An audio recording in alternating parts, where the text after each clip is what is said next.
Amara Lewis never believed in fate, at least not in the whimsical fairy tale sense. But she did believe in moments, the kind that split a life into before and after, quiet but irreversible as the soft click of a lock turning. The night she met Cole Harrington was one of those moments. It was early autumn in Chicago, when the air tasted faintly of apple skins and cold lake wind. On the University of Chicago campus, the trees along the quad were shedding gold like confetti, and Amara, graduate student, scholarship kid, daughter of a postal clerk and a retired nurse, was tutoring first-year MBA candidates to make a little extra money. Finance came as naturally to her as breath. Numbers spoke to her with a clarity people rarely did. Cole arrived late, breathless, with the look of a man who had never been late for anything important until now. He wore privilege the way others wore jackets, comfortably, unconsciously.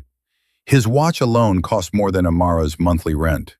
His smile, well, that was expensive too, but sincere in a way she didn't expect. "Sorry," he said, sliding into the library booth with a hint of boyish clumsiness. "Corporate finance is killing me." "It's not supposed to kill you," Amara replied dryly, glancing at his scattered notes. "Just humble you a little." He laughed, full, surprised, delighted. And something in her chest shifted. What began as tutoring sessions became marathon conversations. What began as explanations of risk modeling became discussions about ambition, legacy, what it meant to build something that lasted longer than luck. Cole had ideas, rough, bright sparks that needed shape. Amara had structure, innovation, the kind of brilliance that turns sparks into blueprints. Together, they built a dream on napkin sketches and midnight coffee runs. Harrington Advisory, a boutique consultancy designed to help mid-sized businesses grow with ethical, efficient financial strategy. Cole would leverage his charisma and connections. Amara would craft the models, foresee the risks, design the future. He used to watch her work the way some men watch miracles. "Your mind," he whispered once, brushing a tendril of hair from her cheek, "is going to change everything for us." And she believed him, not because he said it beautifully, though he did, but because in those early days, he said it with reverence. They shared cramped desks, cheap wine, stolen kisses, and a faith in each other that felt unshakable. When he proposed under the amber glow of the Navy Pier Ferris wheel, Chicago glittering beneath them like a spilled treasure chest, Amara thought love was something solid, something that could carry weight. "I won't rise without you," Cole promised, holding her hands as if anchoring her to something steady and sure. "We build everything together, always." His voice trembled with sincerity. His kiss sealed the vow. And Amara, who had survived every closed door and every whispered doubt, let herself believe she had found a partner, not just a man, but a witness to her brilliance. Someone unafraid of the fire she carried. In those years, before success became a test instead of a triumph, they were a force, a perfect equation, a rising sun. And sometimes, when she looks back, she still wonders, was the beginning real? Or was it the first soft lie life tells before the storm arrives? But that is for later. For now, this is the beginning. The part where love is bright, possibility is endless, and nothing yet threatens to pull them apart. If stories like this move you, if you're already rooting for Amara's rise, tap the like button, leave a comment, and follow the channel. There's so much more to come, and every bit of support helps keep these stories alive. Success does not always announce its arrival with trumpets. Sometimes it slips quietly through a door left ajar, rearranging the furniture of a life before anyone realizes the room has changed. For Amara and Cole, success arrives softly, like snowfall over a sleeping city. Harrington Advisory grew faster than either of them expected. What began as a two-person dream in a shared workspace blossomed into a riverside office overlooking the Chicago skyline. New clients came, then bigger ones. Interviews, magazine features, invitations to fundraisers where champagne flowed like water, and names carried more weight than currencies. At first, it was enchanting. Cole would come home flushed with excitement, sweeping Amara into his arms and spinning her in the kitchen, her laughter scattering like light. "Can you believe it?" he'd whisper into her hair. "We're doing it. We're really doing it." And she would smile, because it felt true. Because in those early victories, he still said we. But slowly, so slowly she almost missed it, that word began to disappear. It started with small shifts, barely perceptible. Cole began spending more evenings at client dinners that didn't really require two people. He started attending networking events where most of the spouses don't come, even though Amara wasn't just a spouse. She was the strategic brain behind the business. When he told stories about their early days to new acquaintances, he began editing the narrative. "We had this idea," he'd say, instead of, "She had this model that changed everything." "Back when I started the firm," instead of, "We built it together." Each time, Amara felt a quiet ache, nothing sharp enough to call pain, just a gentle pressure beneath the ribs, like a warning of future storms. But she pushed the feeling aside. Love, she reminded herself, evolves. So do people. They were simply adjusting to success, the way sailors adjust to shifting tides. Still, there were moments she couldn't ignore. One evening, she attended a private dinner with Cole's new circle, a polished constellation of lawyers, real estate heirs, and political donors.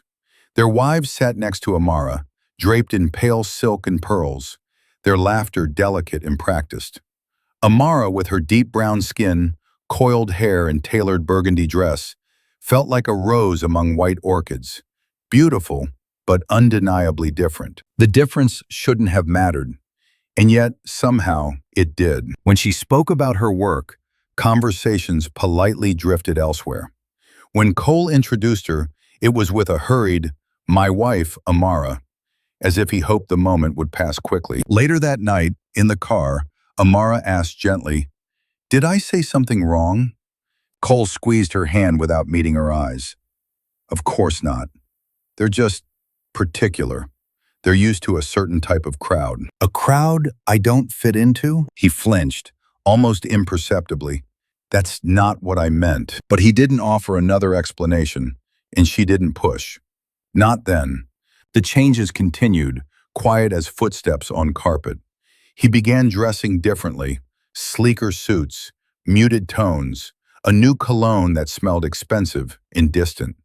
He practiced his speeches in the mirror, perfecting a version of himself that seemed polished, confident, curated. Amara admired the transformation, but sometimes she missed the man who once sprawled across their couch in wrinkled shirts, hair a mess, telling her she was the smartest person he'd ever met. As Cole moved upward, Amara became increasingly aware of the rooms they entered.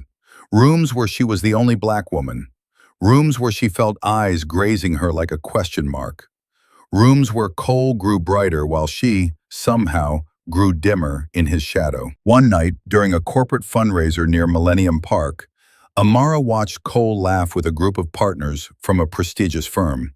He looked so at home among them, fluent in their language of pedigree and privilege. He didn't look back to see if she was beside him.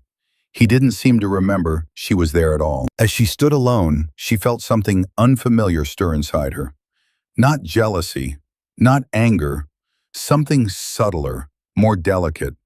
A sense of slipping, like she was losing her grip on someone she thought she knew. Maybe this is what success does, she thought. Maybe it asks you to trade certain pieces of yourself, or certain people, to reach higher ground. But even as she tried to rationalize it, a small truth pressed against her heart. Cole wasn't rising alone. He was rising away. Days turned into weeks, and the distance between them became a quiet third presence in their home. Silent but undeniable, like a draft from a window no one remembers opening. Yet every morning, Amara still kissed him goodbye. Every evening, she still asked about his day. Every night, she still believed they could find their way back to the beginning. Because love, she thought, does not disappear without warning. It fades slowly, like twilight. It shifts silently, like tidewater. And if you pay close attention, if you're brave enough, you can almost hear the moment it starts to pull away. Amara heard it, She just didn't yet know how far the tide would go. The invitation arrived on a Thursday afternoon, thick cream paper slipped into a navy envelope, the governor's seal embossed in gold. It looked like the kind of thing that didn't just invite you to a room, it invited you to a different tier of existence. Cole found it first. When Amara stepped into his office, he was standing by the window, Chicago spread wide beneath him, the card in his hand and a light in his eyes she hadn't seen in months. "Look," he said, almost breathless. "The governor's lighthouse gala. We're in." "We're in." The words warmed her, even as something cautious stirred beneath. She took the invitation, felt the weight of it in her fingers. The event was held at the historic Harrington Harbor Hotel, overlooking Lake Michigan, a place whispered about in articles and donor lists. Only the city's most influential business leaders, political figures, and old families attended. "This is huge," she said softly. Cole nodded, gaze distant, already running scenarios. "The governor's donors will be there, judges, policymakers. If we play this right, it could open doors I've only dreamed of." She thought again. "Then we make a plan," she said, smiling. "Together." For a heartbeat, his expression softened, and he looked at her the way he used to. "Yeah," he murmured, "together." But in the days that followed, the together grew thin around the edges. Cole obsessed over the gala. He researched attendees, memorized names, traced networks on whiteboards as if mapping constellations. Amara helped where she could, recommending which potential clients offered stable, long-term growth, which politicians were worth aligning with, which philanthropies were more veneer than virtue. Yet each time she spoke, he nodded absently, adjusting his cufflinks or answering someone else's email. One evening, as they stood in front of their bedroom mirror, Amara held two dresses up against her frame, a sleek black gown and a deep emerald one that made her skin glow like polished mahogany. "Which do you think?" she asked. Cole glanced up, distracted. "The black one," he said automatically. "Simple is safer." "Safer?" she repeated. He hesitated. "You know how those circles are. Classic, understated. We don't want to—" He broke off, forcing a smile. "You'll look beautiful in anything. The black is just easier." "Easier for whom?" she almost asked. Instead, she folded the question and tucked it somewhere behind her ribs. The night of the gala arrived wrapped in frost and city light. A thin veil of snow clung to the sidewalks as town cars pulled up to the Harrington Harbor Hotel, doors opening onto red carpet and cameras. Inside, crystal chandeliers poured gold over marble floors, and the air hummed with money and power and old secrets. Amara stepped out of the car in the black gown. It fit her like a whispered promise. Elegant, minimal, the satin catching the light with every movement. Her hair was swept into a low chignon, curls carefully arranged, jewels at her ears catching the glow. She looked, undeniably, like she belonged anywhere she chose to stand. Cole, in a charcoal tuxedo, looked like he'd been born for spaces like this. When he placed his hand on the small of her back and guided her toward the entrance, she let herself imagine, just for a moment, that this might be a turning point, a reconnection. Inside, the ballroom bloomed with conversation and laughter. A string quartet played something faint and complicated. Waiters glided between clusters of guests with champagne flutes held aloft on silver trays. A hostess approached them. "Mr. Harrington, welcome. The governor's staff spoke very highly of your firm. Your table is near the front." Cole's chest lifted, pride gleaming in his eyes. "This is my wife, Amara," he said quickly. His sentence hung in the air for half a second too long. The hostess smiled politely, vaguely, the way one smiles at an extra in a scene. "So lovely to have you both," she said, and moved on. And just like that, the tiny fracture widened. Within minutes, Cole was swept into clusters of donors and officials, his name rippling through the room like a familiar song. He shook hands, laughed easily, told stories about building the firm from the ground up. When he did introduce Amara, It was with a brief gesture, an aside punctuated by phrases like, "She helps with the numbers," and "She keeps us organized." Helps with the numbers. The phrase stung more than she expected. She watched as shoulders angled away from her, conversations closed like doors. Not rudely, never rudely, just firmly enough that she understood her place in the diagram of this evening. At one point, a woman in a pale champagne gown turned to her. "So," she asked, tone pleasant and distant, "what do you do? Are you in law like your husband?" "I'm a strategist," Amara replied. "I co-developed the financial framework Harrington Advisory uses for risk assessment." "Oh," the woman said, brows lifting as if puzzled by this level of involvement. "How modern." Then, with a smile that didn't reach her eyes, she turned back to the man beside her and resumed discussing a charity gala in the Hamptons. Amara felt invisible in a room full of chandeliers. Across the ballroom, Cole had found a new orbit, this one circling around a tall blonde woman in a silver dress. Sloane Whitaker, the heiress whose family's fund could double their portfolio overnight. Amara watched them from a distance. The tilt of his head towards Sloane, the proximity of their shoulders, the easy laughter floating between them. A waiter passed by, offering champagne. Amara took a glass, not because she wanted it, but because it gave her hands something to do. A group of men gathered around Cole, clapping his back, telling him how impressive his trajectory had been. "So you're the man of the hour," one of them said. "Built all this from scratch, huh?" Cole's grin was sharp and practiced. "Just a lot of hard work and the right timing," he replied. No mention of the woman standing on the opposite side of the room, whose spreadsheets had carried their clients through storms. No mention of the late nights she spent forecasting scenarios while he slept. No mention of the mind that had made Harrington Advisory more than a pretty name.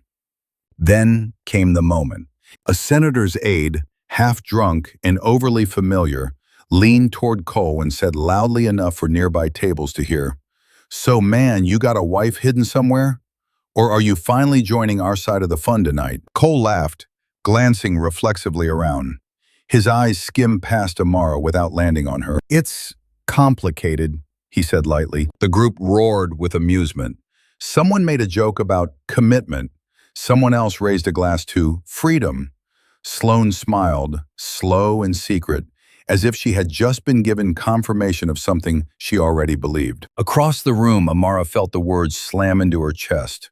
Not just the content, but the ease of it, the way he slipped her out of his narrative as effortlessly as one might delete a line in a draft. Complicated. Their marriage, their history, the company they built. Complicated. Her fingers tightened around the stem of her glass.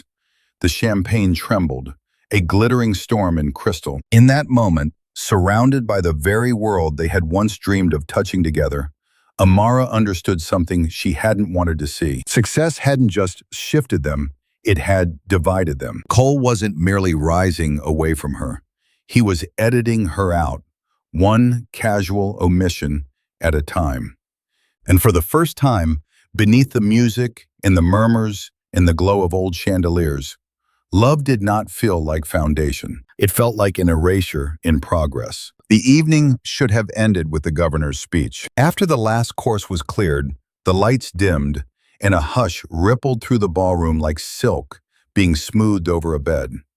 The governor of Illinois took the stage, flanked by flags and flattery, his voice rolling through statistics and promises, all wrapped in the warm varnish of practiced charm. Amara barely heard him.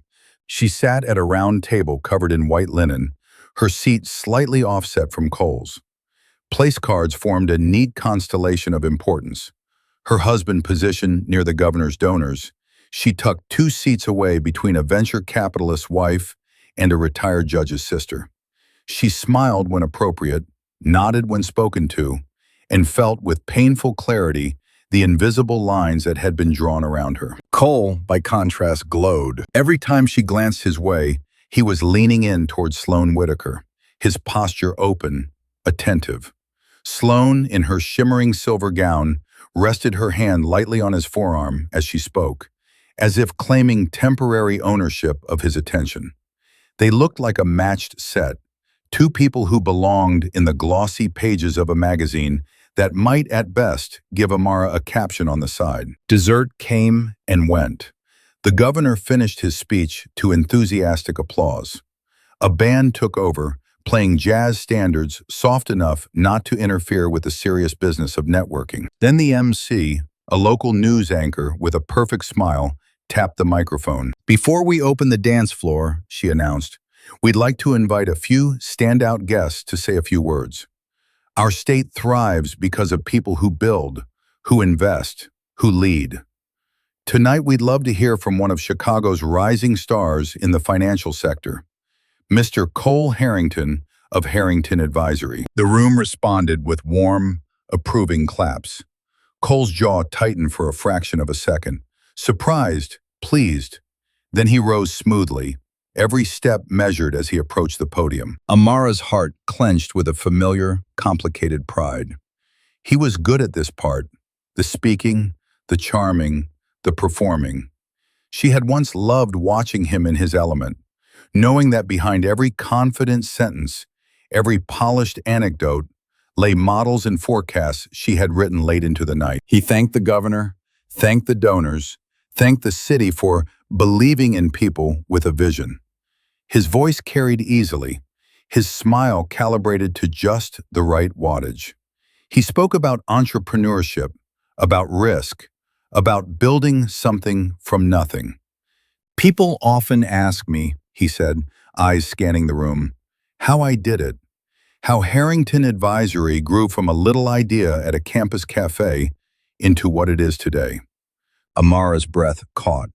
This was the place, surely, where he would say, "we," where he would glance toward her, acknowledge the woman who had sat across from him all those nights with a calculator and a dream. He paused, letting the room lean in. "I tell them," he continued, "it took grit, sacrifice, and learning how to read the room." Laughter rippled gently. "You've got to know who you're dealing with," he went on.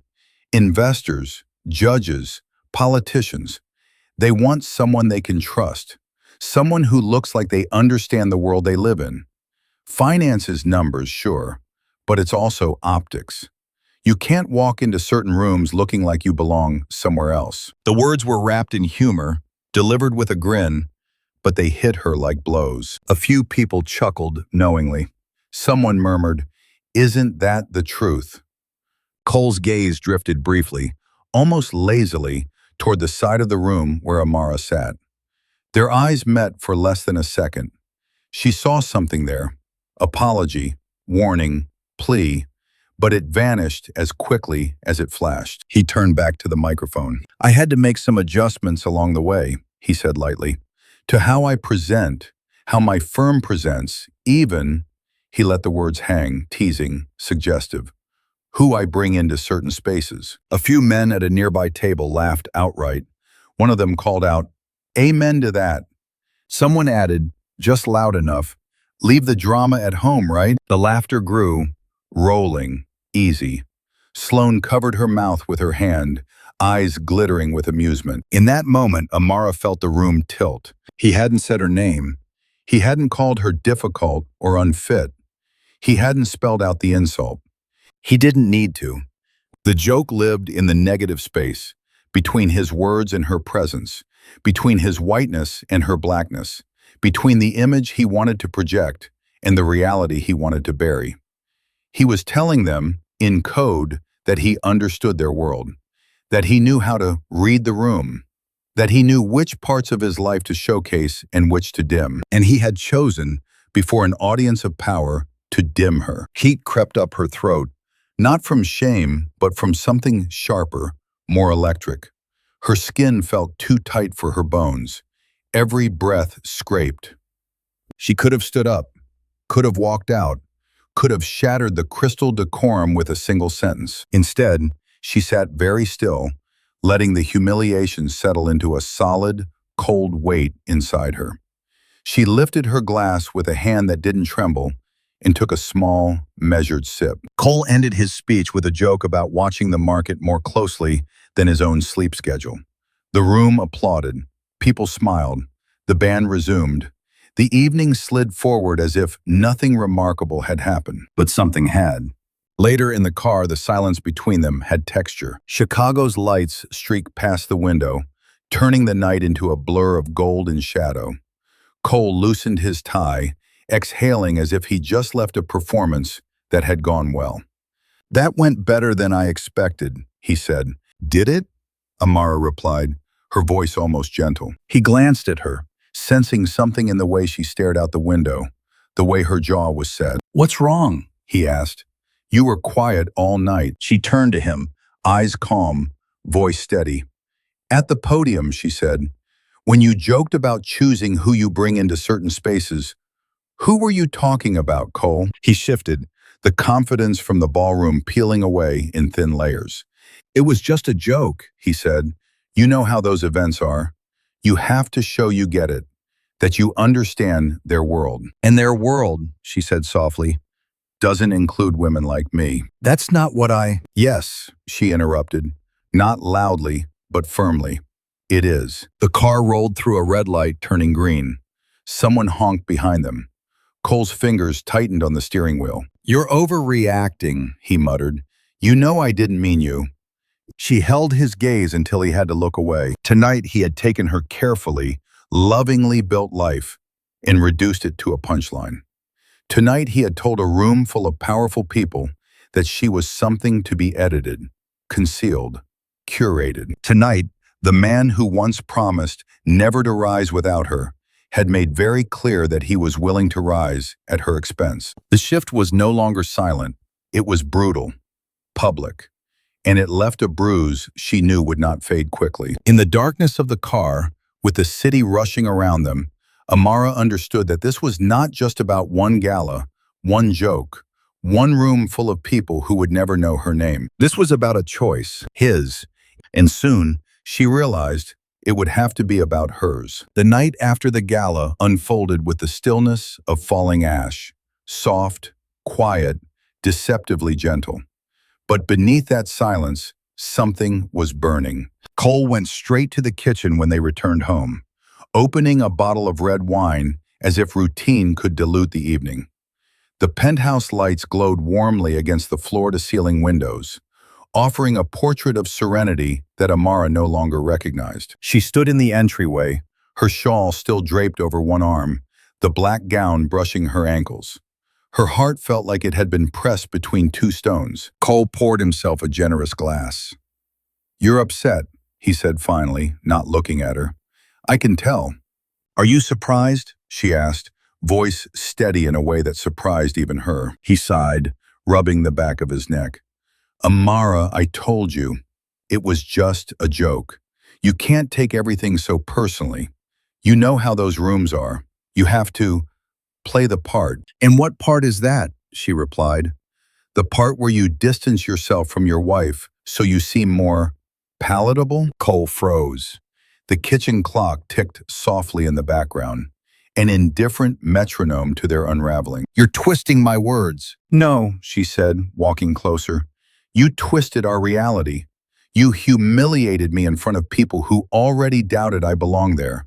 You validated the very biases I fought my whole life to overcome." Now he looked at her, irritation flickering in his pale blue eyes. "I didn't humiliate you. Nobody even—" "They laughed," she cut in, "at the idea that your wife might be some kind of burden, some complication you needed to manage. That wasn't about you." "Then who was it about?" she demanded, soft but fierce. "Because I'm the one you brought. I'm the one they didn't see. I'm the one you erased to make yourself fit better in a room full of people who will never accept you as fully as you want them to." Cole's jaw tightened. "You're being overly sensitive." The words dropped like knives. Amara inhaled slowly, steadying herself. "Stop calling me that." He ran a hand through his hair. "What do you want me to say, Amara? That I should have made a whole speech about us? That I should have lectured donors on race and optics?" "No," she replied, "but you didn't need to diminish me. You didn't need to pretend you built everything alone." He didn't answer. He didn't deny it. He didn't even flinch. And that stillness, the absence of remorse, hurt more than the joke ever could. Amara set her shawl down on the counter. I saw the way you were with Sloane. Cole blinked. What are you talking about? You know exactly what I mean, she said softly. The closeness, the way you angled your body, the way you listened to her. That was networking, he said sharply. She's a major donor. I need her for… For what? Amara asked. For your next chapter? One that doesn't include me? That's not fair. No, she whispered. It's not. The silence thickened. Snow drifted past the windows like pale confetti. Cole grabbed his wine glass, took a long drink, and finally muttered, I can't do this right now. I had a long night. He turned and walked toward the hallway. Amara's voice followed him, soft but certain. We need to talk about the texts. He stopped mid-step. She heard the faint hitch in his breath, proof that he knew exactly which texts she meant. Slowly, he pivoted back toward her. What texts? Don't do that, she replied. Don't pretend you don't know. I saw your messages with Sloane. I saw the reservation confirmation for the Waldorf. I saw you tell her that I never know a thing. Cole's face drained of color, then flushed in a slow wave of anger and fear. You went through my phone? You left it open on your desk. I wasn't looking for anything, Cole. I wasn't expecting anything. But there it was. He set his jaw. You had no right. Amara stepped closer. And you had no right to make me a fool. Something inside him snapped. You're blowing this out of proportion. It wasn't… Don't lie to me, she said, her voice trembling not with weakness, but with fury long overdue. Not after tonight, not after months of distance, not after you let a room believe you were a single man, or at least a man whose wife wasn't worth mentioning. Cole stared at her, breathing hard. For a moment, she saw everything she once loved flicker across his face. Confusion, regret, fear. But then it hardened into the smooth, polished mask he had perfected for rooms she never belonged in. Fine, he said coldly. You want the truth? Sloane understands the lifestyle I'm moving into. You don't. You make things complicated. You challenge people. You don't blend in. Every time I bring you somewhere, it's like I'm forcing two worlds together. Amara felt the words sink in, heavy as chains. You mean I'm too black for your ambitions? He didn't deny it.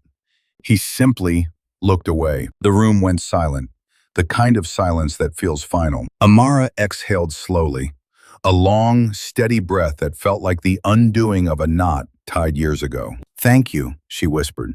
For what? Cole asked, bewildered. For saying out loud what you've been thinking for so long. He blinked. What does that mean? It means, she said, turning toward the hallway, toward the bedroom where she would soon start packing, that the man I loved would never have said those words. And the man who said them tonight is not someone I can stay married to. Cole's wine glass slipped from his hand and shattered against the marble floor. Amara, wait! But she didn't. Because some lines once crossed cannot be redrawn. Some words cannot be unspoken. Some betrayals cannot be softened by time. And for Amara Lewis, the breaking point had come quietly, steadily, irrevocably, the moment she realized she was not losing Cole. He had already let her go. The suitcase lay open on the bed, a dark, yawning mouth, waiting to swallow whatever pieces of her life she chose to rescue. Amara stood at the edge of the mattress, fingers resting lightly on the leather handle, her heart beating in slow, deliberate thuds. The penthouse around her felt suddenly unfamiliar, as if someone had lifted her world and tilted it, leaving everything just slightly out of place. She knew she needed to move, to fold clothes, to grab essentials, to think practically. Instead, her mind slipped backward. Memory, she realized, is its own kind of betrayal. It doesn't always protect you. Sometimes it insists on showing you, with painful clarity, just how much you've lost. They had been 24 when they moved into their first apartment together, a fifth-floor walk-up in Hyde Park with creaky floors and paint that peeled along the windowsills. The radiators hissed like annoyed spirits in winter. The walls were thin enough to hear their neighbors' late-night jazz, and the kitchen had exactly enough counter space for a toaster and a cutting board. Amara had loved it instantly. "This is small," Cole had said, standing in the doorway with a box in his arms, trying to sound positive. "It's ours," she replied, dropping her duffel in the center of the empty living room. The word tasted like victory. Ours. That night, they ate takeout lo mein straight from the cartons, sitting on the floor amid towers of unpacked boxes. Chicago's lights blinked through the thin curtains. Cole used chopsticks clumsily, dropping noodles and laughing at himself. Amara watched him, feeling an ache in her chest that wasn't quite fear and wasn't quite joy, but something rich and uncertain in between. "We're really doing this," he said, gesturing vaguely to the room, the city, the future. "Yes," she smiled. "We are." He leaned back on his palms, studying her. "You ever think," he asked, "about how wild it is that a girl from the south side of Chicago and a boy from a Lake Forest mansion ended up here, eating $5 lo mein on a crooked floor?" "No," she replied, eyes sparkling. "I think it makes perfect sense." "Oh yeah?" He raised a brow. "Explain the math for me, Lewis." She scooted closer, plucking the carton from his hands. "Two overachievers," she began, counting on her fingers. "One underfunded scholarship, one overfunded trust fund, one overpriced graduate program, and a shared ability to function on 3 hours of sleep." He chuckled, leaning forward. "Plus," she pretended to consider, "plus one statistically improbable, emotionally reckless, mutually inconvenient love story." He grinned, slow and sincere. "The reckless part I agree with." "And the love part?" she pressed, soft. He looked at her then, really looked at her, as if memorizing the moment. The cramped apartment, the cardboard boxes, the girl in worn jeans and an oversized hoodie whose eyes held entire galaxies. "The love part," he said quietly, "is the only part that ever made sense." Later, when the boxes were still unpacked and the night had wrapped itself around their windows, Amara sat at the rickety desk they'd shoved against the wall. She stared at the numbers on her screen, refining a model she'd been toying with for months, one that analyzed long-term risk patterns in mid-market companies. Cole, half asleep on the couch, rolled over and squinted at her. "Come to bed," he murmured. "In a minute," she replied without looking away. "I almost have it. You said that an hour ago." "Then this minute is very long," she said, lips twitching. He pushed himself upright, hair tousled, t-shirt rumpled, and padded across the room to stand behind her. His hands settled gently on her shoulders. He watched the numbers shift, the graphs redraw themselves as she adjusted formulas. "I will never understand how your brain does that," he whispered. "It's just math," she said. "No," he corrected softly. "It's art. You see things before they exist. You build order out of chaos. You're extraordinary." She stilled, warmth flooding her. Compliments had never meant much to Amara growing up. They always came with a "but" or an unspoken condition. But with him, in those days, it felt different. It felt like he saw her clearly, not just as a woman to be loved, but as a mind to be revered. He bent down and pressed a kiss to her temple. "When Harrington Advisory becomes something real," he murmured, "it'll be because of what you're doing right now." "You mean when we become something real," she corrected. He smiled against her skin. "Yes, when we do." They spent long nights drafting pitches, arguing over wording, sketching logos on napkins. Cole handled the calls, the coffees with potential clients, the charm offensive. Amara built the architecture underneath, the structures that made promises trustworthy. He used to come home from early meetings with a kind of giddy disbelief. "They loved it," he'd say, pacing the living room. "They said the projections were brilliant." I told them, "That's all Amara. She's the mastermind." "Don't oversell me," she'd answer, laughing. He would stop, cross the room in 3 long strides, and catch her face between his hands. "Impossible," he'd say. "There aren't enough words." On a particularly brutal winter night, when lake wind rattled the windows and their breath fogged the air as they talked. They lay on the floor with their backs against the couch, staring at the ceiling. "What if this doesn't work?" Cole asked quietly, the question slipping out in the hour when people are most honest. Amara considered, tracing invisible constellations on the ceiling with her eyes. "Then we'll try something else," she said. "You talk. I calculate. Between us, there's always going to be a way through." He turned his head to look at her, his expression soft with something like awe. "Marry me," he blurted. She blinked. "Is that a forecast or a proposal?" "Both," he said. "I'm predicting a lifetime of you being the smartest person in every room, and I want a front row seat." The ring came later, in a more picturesque setting, with city lights reflecting off the lake and strangers cheering. But this, the two of them on the floor, breathing in the same cold air, promising each other a future on a foundation of faith and shared hunger, this was the moment that anchored her. Standing in the penthouse now, years and miles away from that cramped Hyde Park apartment, Amara felt those memories press against her like ghosts. There had been a time when Cole was not a stranger performing polished cruelty in gilded rooms. There had been a time when he was just a man, flawed and earnest, looking at her as if she put the stars in order. It would be easier, she thought, if that had never been true.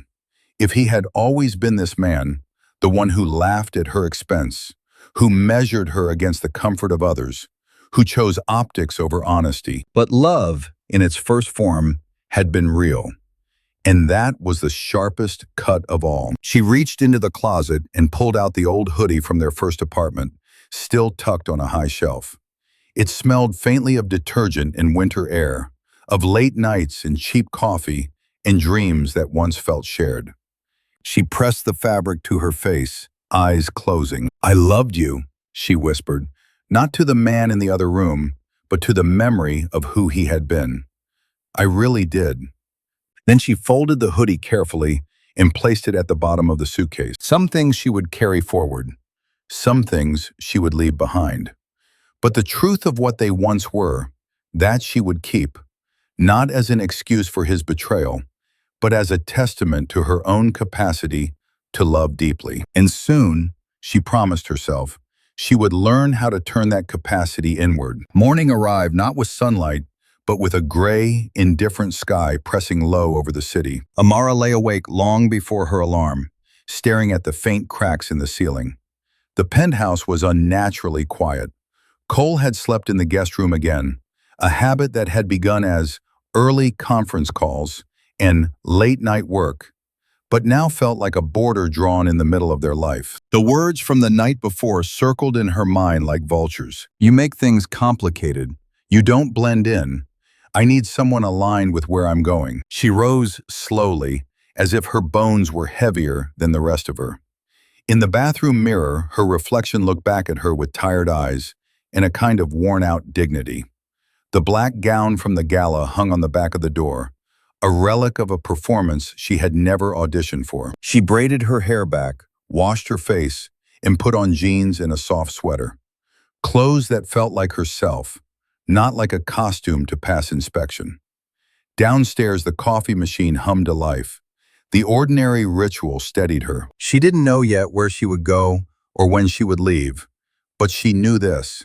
Something had ended. The decision lived in her chest like a candle that had finally gone out. Her phone buzzed on the counter, a number she recognized, but not one that usually appeared outside of office hours. David Kim. For a second, she considered letting it go to voicemail. Everything inside her felt too raw for conversation. But instinct, the same instinct that had carried her through bad markets and risky projections, whispered, "Answer it." "David?" She picked up. "Is everything okay?" His voice was low, strained. "Amara, I'm sorry to call this early. Are you alone?" She glanced toward the hallway. No sound from the guest room. "Yes." There was a brief pause on the line, a hesitation heavy enough to feel. "Can you meet me?" he asked. "Not at the office. Somewhere neutral." Her pulse quickened. "What's going on?" "I'd rather tell you in person," he said. "It's important and not safe over the phone." The word safe landed with a cold, metallic ring. She closed her eyes for a moment. Where? Do you remember Cafe Marisol in Hyde Park near campus? Of course she remembered. It was where she and Cole had once shared their first pitch deck over stale muffins. The idea of returning there now felt like standing at the starting line of a race she'd already run and lost. Yes, she said quietly. I'll be there in an hour. Cafe Marisol felt smaller than she remembered. The windows were still streaked from off and on rain. The tables still mismatched. The espresso machine still sputtering with familiar, irritated sounds. The chalkboard menu listed the same lattes in the same uneven handwriting. Students in hoodies and blazers leaned over laptops, buried in the same kind of work that had once defined Amara's entire world. David sat in the back corner, half hidden behind a tall plant, a coffee untouched in front of him. He looked different today, less composed, more human. The perpetual calm that had made him such a reliable presence at Harrington Advisory was cracked, tension showing through. When he saw her, he stood up so quickly he almost knocked over his chair. Amara, he said, relief flooding his features. Thank you for coming. Of course, she replied, sliding into the seat opposite him. You sounded serious. I am. He glanced around, lowering his voice. How are you? It was such a simple question, and yet it wrapped around everything. I've been better, she answered honestly. He swallowed, guilt flickering across his face. I figured. I saw the photos from the gala in the paper this morning. Her stomach tensed. Already? Politics lives on fast cycles, he said. You looked. He caught himself. Let's just say the caption focused only on Cole. Again. Of course it did. David reached down and slid a manila folder out of his briefcase. Its edges were slightly bent, as if held too tightly. I shouldn't have this, he said, and I definitely shouldn't be showing it to you. But I couldn't. Not. Amara stared at the folder. Every nerve in her body vibrated. What is it? He opened it and spread several sheets on the table between them. Balance sheets, internal memos, drafts of revised partnership agreements. Her own name, or more precisely, her absence, stood out like a missing tooth. Her eyes scanned line after line, her mind automatically shifting into analytical mode, parsing numbers even as her heart pounded. What am I looking at? She whispered. A slow erasure, David said quietly.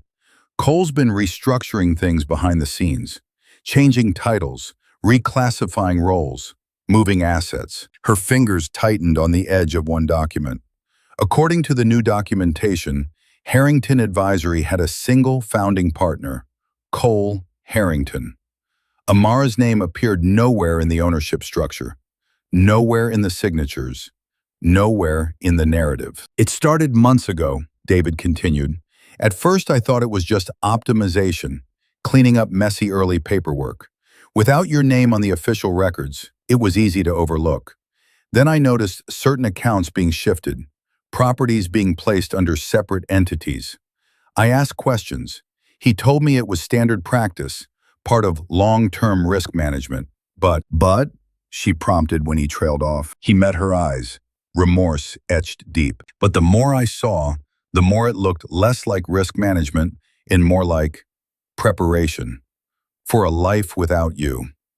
The cafe's ambient noise seemed to recede, the hiss of milk frothing, the clink of cups, the murmur of conversation. All of it blurred into a distant, meaningless hum. Amara looked at the documents again, this time not as a strategist but as a woman whose entire life had been quietly repositioned on a board she hadn't realized she was playing on. He's moving the firm out from under you, David said gently. Legally, financially, reputationally, so that if you ever left or demanded what you're owed, there'd be as little to claim as possible. Amara's throat tightened. How long have you known? She asked. Long enough to feel sick about it, he replied, but not long enough to undo any of it on my own. She leaned back, the chair pressing into her shoulders. The betrayal from the gala had been public, loud, humiliating. This betrayal was different, quieter, colder, meticulous. It was not just the breaking of a heart, It was the dismantling of a life's work. "Why are you showing me this?" she asked softly. David's gaze dropped to his hands. "Because when I joined Harrington Advisory, I did my research. Clients, models, outcomes. It didn't take long to realize that the magic wasn't in the name on the door. It was in the woman whose signature appeared at the bottom of every successful model. You built the backbone of that firm. Everyone who pays attention knows it." He looked up, eyes fierce now despite the softness of his tone. "And because I've sat in too many meetings, hearing your ideas presented as if they were his. I've heard jokes made at your expense when you weren't in the room. I stayed silent longer than I should have because I needed the job, because I told myself there was nothing I could do." He swallowed. "But this is different. He's not just minimizing you now. He's trying to erase you." The word lodged in her chest like a shard of glass. Erase. She thought of his joke at the podium. You can't walk into certain rooms looking like you belong somewhere else. Choosing who to bring, choosing who to leave behind. "So what do I do?" she murmured, more to herself than to him. David hesitated, then leaned forward. "You document everything," he said. "You gather every email, every file, every draft with your edits tracked, every deck you built, every message where a client thanked you by name. Because if this becomes a legal fight, and I think it might, you're going to need proof that you were never just someone who helped with numbers." The edges of her world, once blurred by grief, sharpened. Proof, evidence, strategy, these were languages she understood. For the first time since the gala, something inside her shifted from pain to purpose. "You know this could cost you your job," she said quietly. He nodded. "I know, but I also know what it looks like when a man builds his future on a woman's mind and then decides her presence no longer fits his aesthetic. My mother lived that story. I swore I'd never stand by and watch it happen to someone else if I had a choice." Emotion pricked at the back of her eyes. "Thank you," she managed. He gave her a sad, crooked smile. "Don't thank me yet. This is just the opening move." Amara gathered the papers carefully, sliding them back into the folder like weapons she was finally ready to acknowledge. She'd thought the breaking point had come last night, when Cole's joke cut her in front of a room full of strangers. Now she understood. That had only been the crack. This was the fault line. And for the first time, she began to see not just the devastation he planned for her, but the possibility of a counterquake. By the time Amara returned to the penthouse, the winter sky had dissolved into a silvery dusk. Snowflakes drifted lazily past the windows like fragile, fleeting truths, soft but undeniable. She carried the manila folder from David in her bag, and though it weighed almost nothing, it felt as heavy as a sealed verdict. Each step toward the front door sent a dull ache pulsing through her chest. The kind that comes not from fear, but from clarity. The moment she pushed open the door, she sensed him. Cole was in the living room, jacket off, sleeves rolled to his elbows, pacing with restless energy. A half-empty glass of scotch sat abandoned on the coffee table. He spun around at the sound of the door closing, his expression hovering somewhere between anxious and accusatory. "Where have you been?" he demanded. Not, "Are you okay?" Not, "Can we talk?"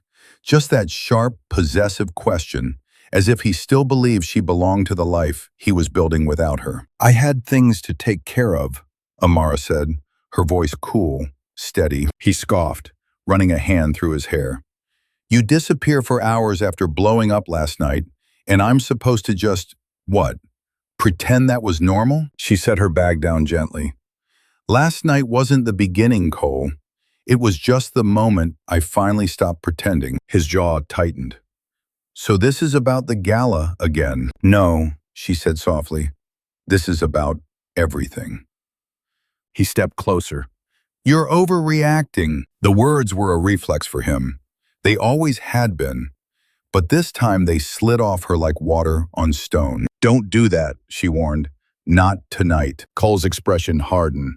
"Fine, then tell me what this is. Tell me why you're acting like I committed some unforgivable betrayal when all I did was make a lighthearted comment in a room full of donors." Amara took the folder from her bag and placed it on the table between them. its presence quiet but powerful. Because the betrayal wasn't what you said last night, she answered. It's what you've been doing for months. He glanced at the folder, a flicker of discomfort crossing his features. What is that? She didn't break eye contact. Proof of what you've been planning. He hesitated, too long, too obviously, and in that suspended second, the truth she already knew was confirmed. He knew exactly what was inside. She opened the folder with deliberate calm, spreading the documents across the table. Revised partnership agreements, asset transfers, internal memos, all the invisible cuts he'd made to her legacy. Cole's stomach visibly dropped. Where did you get this? He asked, voice low. It doesn't matter where, she replied. What matters is why. He stepped back, his mask cracking. You shouldn't have seen that. Those are preliminary drafts. Drafts designed to erase me, she said sharply. To remove my name from the company I built with my ideas, my models, my work. To transfer assets into accounts I can't access. To rewrite history so that you, not we, become the architect of Harrington Advisory. Cole's mouth opened, but no defense came. Amara, listen. No, she said. You listen. Her voice carried a softness that shook him more than shouting would have. I have loved you for years. I have supported you through every doubt, every failure, every ambition. I gave my mind to our business and my heart to our marriage.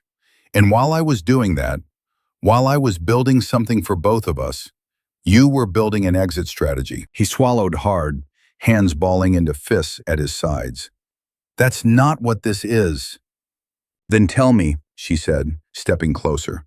Tell me why your signature appears alone on documents that once held both our names. Tell me why assets are being moved behind my back. Tell me why you booked a suite at the Waldorf for you and Sloan and wrote that I never know anything. His eyes widened. You read my messages. I didn't go looking for them, she whispered. They found me. Cole exhaled, shaking his head. You're blowing this out of proportion. Sloan is a business connection you've been sleeping with, she finished. He flinched. It's not like that. She almost laughed at the absurdity. Then what is it like? Cole's composure thinned like ice under pressure. It's different with her, he snapped. She understands the circles I'm trying to move into. She fits. She doesn't make things difficult. Difficult, Amara repeated, the word a slow exhale. Because I don't disappear quietly? Because you don't blend in, he erupted. You walk into a room and people notice. They ask questions. They wonder how someone like me ended up with someone like me, she finished, voice soft, lethal. He froze. The silence that followed was a living thing, sharp-edged and cold. You won't say it, she murmured, but you don't have to. I've heard it in every room you pulled away from me in.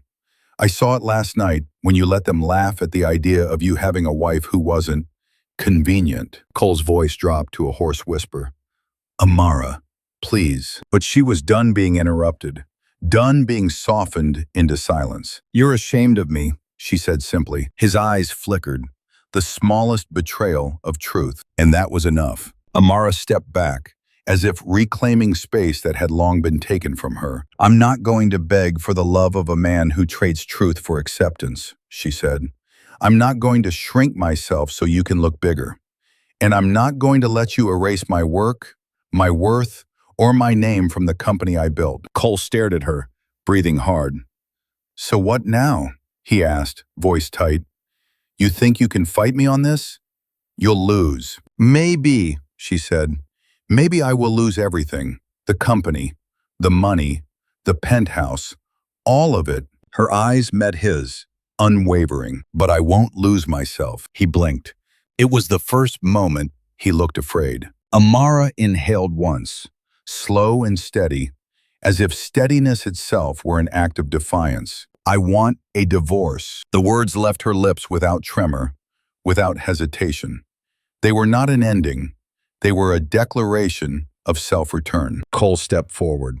Amara, don't do this. We can fix it. We can work this out. She shook her head. No, Cole, you can fix numbers. You can fix optics. But you cannot fix a man who chooses ambition over integrity. And you cannot fix a marriage where one person is treated like a stepping stone. He reached for her hand. She pulled hers back. Not violently, just firmly enough to make the meaning unmistakable. You had a choice, she said softly, and you made it long before tonight. Cole's voice cracked. If you walk away now, you'll walk away with nothing. Amara exhaled, a soft, almost serene sound. Then nothing, she said, is still more than what you've left me with. She turned toward the bedroom, toward the suitcase waiting to be filled, toward a life she would have to rebuild from ground zero. Behind her, Cole stood frozen, shock and regret twisting across his face, like the remnants of a mask that could no longer hold. But Amara didn't look back. For the first time in months, perhaps years, she felt something that resembled freedom. Faint, fragile, but real. The breaking point had come and gone. Now came the rise from the ruins. The night she left, the city seemed to hold its breath. Amara moved through the penthouse like a guest in a museum, touching nothing she didn't need, taking only what belonged undeniably to her. A suitcase of clothes, her laptop, a few books whose margins held her handwriting, the old hoodie from Hyde Park, folded with quiet reverence. The rest, designer dresses, jewelry and velvet boxes, the carefully curated life that photographed well, she left hanging in the closets and glittering in drawers. They had always been his trophies, more than her treasures. Cole watched from the doorway of the bedroom, arms folded, jaw set. He said very little. Every now and then a word would twitch at his lips, but he kept swallowing it back, as if speaking might make this real in a way he wasn't ready to face. "Where will you go?" he asked finally. "I'll figure it out," she said, zipping the suitcase. "You don't have to do this," he murmured. "You're angry. I get that. But lawyers, divorce, this is messy, Amara. It's not smart." Smart. He always did know how to choose words that sounded like concern and landed like condescension. She picked up the suitcase handle. "What's not smart," she replied, "is betting my life on a man who's already drawing the map to live it without me." Their eyes met for a suspended heartbeat. For a moment, she glimpsed the boy from Hyde Park, the one who believed her mind could fix anything, trapped behind the man who now resented how brightly she shone. "Goodbye, Cole," she said softly. He didn't say it back. The motel she found in Bronzeville was a far cry from the skyline view she once woke up to. The walls were thin, painted a tired beige. The bedspread had a pattern that used to be floral before time and detergent blurred it into something abstract. But the room was warm. And most importantly, the key in her hand was her own. She closed the door behind her and leaned back against it, the weight of the day finally pressing down. In the stillness, without Cole's voice or the hum of the penthouse heating system, or the faint buzz of his ambition filling the air, the silence was overwhelming. She set the suitcase down and sank onto the edge of the bed. Her phone buzzed. Once, twice. Messages from unknown numbers, probably from people who had seen the storm brewing and wanted gossip disguised as concern. She turned the phone face down. For a long time, she simply sat there, feeling the ache settle into her bones. Leaving wasn't a cinematic moment of triumphant liberation. It was exhaustion. It was grief. It was a body remembering its own weight after years of being carried in someone else's narrative. Tears came, eventually. Not the dramatic kind, but the quiet, stubborn kind that slide down your face even when you're trying very hard to stay composed. She cried for the girl who had believed promises made under fairground lights, for the woman who had built a company on faith and algorithms, for the wife who had watched her love become a liability on someone else's balance sheet. When there were no tears left, she lay back on the bed and stared at the ceiling, listening to the muffled sound of a television in the next room. The world apparently was moving on. Traffic still flowed. Someone laughed down the hall. Somewhere, a kettle whistled. Life did not pause for heartbreak. In the morning, she woke with puffy eyes and a headache that felt like a hangover made of memories. She showered in lukewarm water, dressed in jeans and a crisp white shirt from her suitcase, and opened her laptop at the small table by the window. There was work to do. Not for clients, for herself. She logged into her business email out of habit. Access denied. She tried the internal drive. Denied. Her company account. Denied. With each error message, the truth landed with deeper, colder precision. Cole had moved swiftly. The digital architecture of the life they had shared and the firm they had built had already been adjusted to a version of reality where she did not exist. For a moment, the urge to close the laptop and crawl back under the covers nearly overwhelmed her. Instead, she opened a personal email folder she hadn't looked at in years. Buried inside were early drafts of their business plan, presentations she'd sent from her private account to their shared one, notes she'd written to herself at 2 in the morning when an idea wouldn't let her sleep. Her eyes scanned the pages. Here, in bullet points and graphs and long, thoughtful paragraphs, was a record of something no restructuring could erase. The truth of who had done the thinking. She began to download. Every file that bore her imprint, she pulled to her local drive. Every email where a client had thanked her by name, every attachment that showed track changes in her handwriting, every analysis she'd sent to Cole with subject lines like, "Run this by the board," before it became his vision. The more she gathered, the clearer it became. He had underestimated her, but not her intelligence, her willingness to fight. He thought heartbreak would stun her into stillness. He did not understand that heartbreak, in a woman who has already survived scarcity, bias, and every subtle door shut in her face, can also be fuel. By afternoon, the motel table was a battlefield of digital evidence. Her fingers moved with increasing speed, not frantic, but focused. The numbness in her chest had not disappeared, but it had been joined by something else. A flaring ember of anger that did not consume her, but warmed her enough to move. Around 3 o'clock, a courier knocked on her door. "Ms. Lewis?" he asked, holding a thick envelope. Her stomach twisted. She signed for it and sat back down, the paper cool against her fingertips. The return address, a law firm she recognized. Cole's. She opened it slowly, as if tearing the seal too fast might unleash more than she was ready to handle. Inside, the language was clinical and sharp. Petition for dissolution of marriage. Proposed division of assets. Reference to a prenuptial agreement signed 7 years earlier. She flipped through pages that seemed to reduce her life to neat, numbered sections. According to the documents, she was entitled to no portion of Harrington Advisory, no stake in any properties acquired during the marriage, no alimony. At the back, a separate letter was clipped. Personal, handwritten. "Amara, let's not make this harder than it has to be. Sign, walk away, and I'll arrange a one-time payment to help you start over. $50,000. It's generous, all things considered. Dragging this through lawyers will only hurt you more. You can't win this. Be smart." See, $50,000.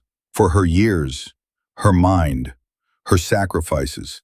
For the nights she'd spent building the engine that powered his ascent while he slept soundly in the bed they once shared. For a moment, her vision blurred, not from tears this time, but from a hot, incredulous rage. She let the papers fall to the table in a messy fan. He truly believed she would accept this, that she would shrink, apologize for existing, and leave quietly with a severance package and a memory. She rose slowly, crossing the room to the small motel mirror. Her reflection stared back, eyes red, face tired, but jaw set. "You walked away with nothing," she murmured to the woman in the glass. "But you are not nothing." Her mother's voice echoed in her memory from childhood days when bills were late and cupboards were thin. "We may not have much, baby, but we have us." And that's never been small. Now, standing alone in a cheap room with a stack of legal threats on the table, Amara realized something simple and profound. Cole had taken almost everything he could reach, but he had not taken her. Not her mind, not her resilience, not her truth. The fall was real. She had lost her home, her marriage, her professional standing in one swift, calculated series of moves. And yet, in the rubble, a small spark glowed. She turned back to the table, to the envelope, to the laptop full of evidence in the manila folder from David Kim. The pieces weren't yet a plan, but they were enough to know one thing. She would not go quietly. She would not sign her own erasure. Somewhere between the broken promise of the penthouse and the humming radiator of this motel room, the story had changed. She was no longer just the woman he walked away from. She was becoming the woman who would stand up and say, "No, not like this." And for the first time since leaving, the thought of tomorrow did not terrify her. It challenged her. The motel room grew quieter as night pressed in. Outside, the city moved on. Sirens in the distance, a car door slamming, someone laughing 2 floors down. Life continued, indifferent. Inside, Amara sat at the small table with 2 piles in front of her. Cole's legal demand for her absence and the quiet proof of her presence. Her laptop glowed in the dimness, casting a pale halo over her face. She stared at the screen, cursor blinking on an unanswered draft to a law firm she'd bookmarked but not yet contacted. Her phone buzzed. She ignored it at first, expecting more unknown numbers, more attempts to corral, to persuade, to shame her into stepping back into the shadows. It buzzed again. Then again. With a sigh, she reached for it and turned it over. 1 email notification, then a second, then a third, all from addresses she didn't recognize, all with subject lines that made her chest tighten. About Cole Harrington. "I think we've met without meeting. You don't know me, but I know him." She opened the first message with the caution of someone picking up broken glass. "Dear Amara, you don't know me. My name is Marissa DuPont. I worked with Cole 3 years ago when his firm was advising my family's company. I thought I was just another client until I wasn't." The story unfolded in careful, painful lines. How Cole had charmed her during late strategy meetings. How he'd confided in her about his difficult marriage, about a wife who didn't really understand the world he was trying to move into. How he'd insisted the relationship was practically over, but complicated for public reasons. "He told me you were more like a business partner than a wife, that you weren't really present anymore, that you didn't support his ambitions." Amara's lips pressed into a thin line. She'd been there for all of it. The late nights, the first clients, the slipstream of his insecurity. She had been the one steady hand. And yet, in his retelling, she was the obstacle. Marissa continued, "I believed him. I was flattered and lonely and foolish. When I finally realized how much of what he said was a lie, he ended things with a text. I lost my job within months. I saw your name in a news snippet this morning. I saw the word divorce next to his. I wish I had been braver sooner. If you need my statements, my messages, anything, I'm willing to help." At the bottom, a single line. "I'm sorry. I should have known better. Maybe if I had, it wouldn't have gotten this far." Amara sat back, her heart beating an unsteady rhythm. She was angry, but not at Marissa. The pattern was painfully familiar. He picked women in transition, women with something to lose and something to prove. He fed them half-truths and anecdotes carefully designed to make him the victim. Misunderstood, underappreciated, trapped. She thought of the gala, of Sloane's hand on his arm, of the easy way he'd let the room believe he was complicated, available, detached from the woman who had walked in at his side. Her phone buzzed again. The second email was shorter, more blunt. "Amara, my name is Hannah. I met Cole at a conference in New York. He said he was separated. He implied you were emotionally unstable and obsessed with money. I only found out later that everything he told me about you was a lie, and that he'd been saying similar things about me to someone else. I don't owe him my silence. If you need proof, I have it." Emotionally unstable. The phrase tasted metallic. How convenient, she thought, to call a woman unstable when she stops being convenient. The third email made her stomach turn. Ms. Lewis, I'm writing because I saw your name on a public filing and had to reach out. I was engaged to Cole before he met you. We were young, and I broke it off when I realized he saw me as an accessory, not a partner. He didn't love me. He loved how I looked next to him. There it was, again, the through line. It was never about the woman. It was about the reflection she afforded him. I always hoped he'd grow up. I hoped he'd find someone strong enough that he'd have to rise to meet her. It seems he found you and tried to break you instead. Amara closed her eyes, letting out a long breath. These women didn't know each other.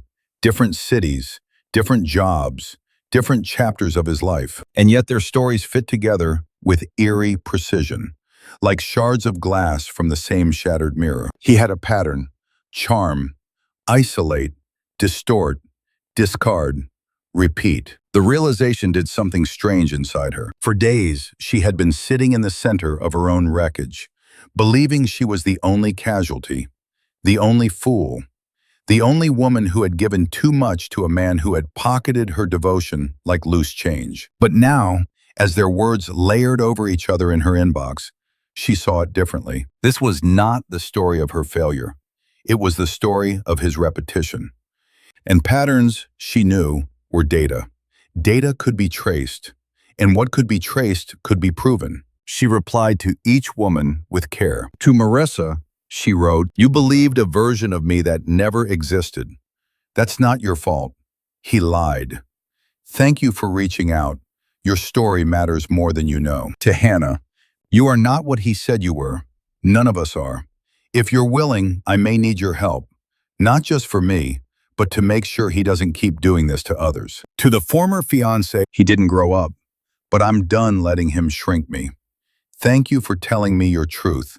It helps more than you realize." When she finished, she sat in the quiet, the air in the motel room somehow different, less stale, charged almost. She wasn't alone in this. She was part of a line. The thought hurt in one way and healed in another. There was sorrow in knowing other women had carried versions of this same pain. But there was also power in seeing that their experiences, together, formed a testimony too strong to be laughed off as overreaction. Her phone buzzed one more time. A new message, this one from David. "Heard anything yet?" She typed back, "Yes, from women he's hurt before. It's a pattern, David, not just with business, with people. With women like me." Moments later, his reply came. "Patterns are proof. You're not just fighting for yourself anymore, you know." She stared at that sentence for a long time. He was right. This was no longer just about equity in a company or lines on a contract. It was about something wider, deeper. A man who had built his life on the disappearance of the women who made it possible. A slow, fierce heat began to rise in her chest. Not the wildfire of rage, but something more controlled. A steady burn, a forge. She glanced at the legal envelope still open on the table. Cole's arrogant scrawl at the bottom of the letter. "Be smart." She smiled then, a small, humorless curve of the lips. He had no idea, she thought, what it meant for a woman like her to finally decide to be smart for herself and not for him. Outside, the city lights flickered on, one by one. Inside, the first true embers of rebellion glowed brighter. She wasn't just going to refuse erasure.